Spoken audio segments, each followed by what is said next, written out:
వామ్మో దగ్గులెత్తంది. ఓ పెద్దన్న, ఢిల్లీ నుంచి ఎవరైనా వచ్చిరా ఏంది? నాకు బాగా దగ్గొత్తాంది. వాళ్ళ బీమార్ గిట్లా నాకు అంటిందా ఏంది? వామ్మో, అయితే రేవంత్ సారు తాపుకోసారి ఢిల్లీ టూర్ వేస్తుండు కదా, ఎందుకన్నా మంచిది సార్ను పైలంగా ఉండమని చెప్పాలి.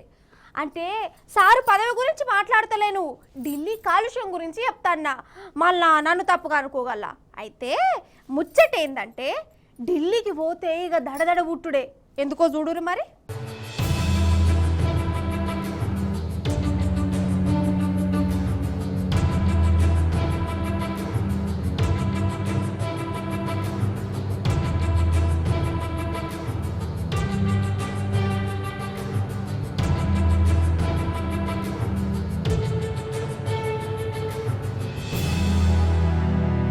వామ్మో ఓర్ నాయనో, నేను చెప్తున్నా కదా, ఇంకా కొన్నొద్దులల్లా ఈ ఢిల్లీ జనాలు వెనక మంచి గాలి బుడ్డీలు పెట్టుకొని మూతికి పైపులు పెట్టుకొని తిరగవలసిందే.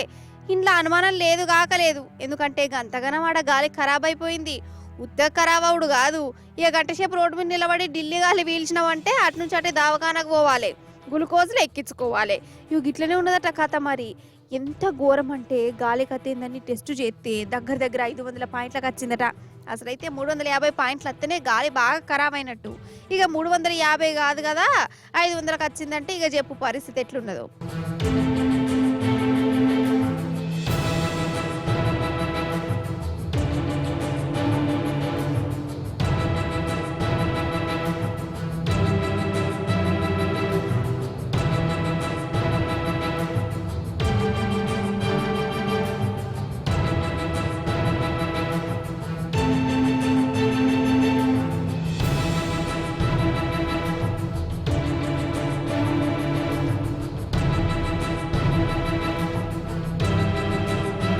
ఇక ఇంకో రికార్డు కూడా కొట్టిందో మన ఢిల్లీ. ఏందంటే దునియా మొత్తంలోనే గాలి ఖరాబైన పట్టణాలల్లా మన ఢిల్లీ పట్టణం రెండోదట.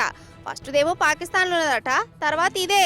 ఇక ఇప్పుడు ఢిల్లీలో తిరిగిర్రే అనుకో, ముఖాలు మసిబొగ్గు లెక్క మారిపోతాయి, కయ్య దగ్గుకుంటుంటారు, ఊపిరితిత్తులు ఖరాబ్ అయిపోతాయి, ఇంటి ముంగడికి సావుడప్ప వచ్చినట్టు అనిపిస్తుందట.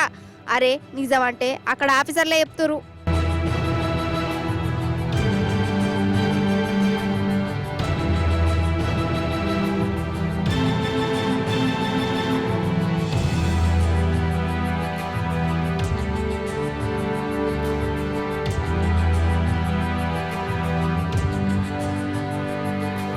ఇక ఈ గాలి కాలుష్యం మీద ఢిల్లీ ముఖ్యమంత్రి మేడం కూడా రంగాలకు దిగింది.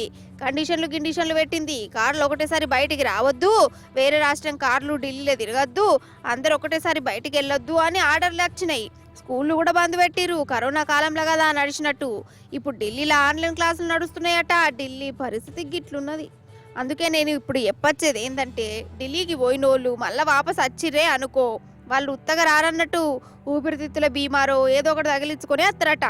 అందుకే పనున్నది అనుకుంటా ఎవరో విలిచిరని ఢిల్లీకి తాపకసరి పోయే గురం మాత్రం పెట్టుకోకురి. అర్థమైంది కదా.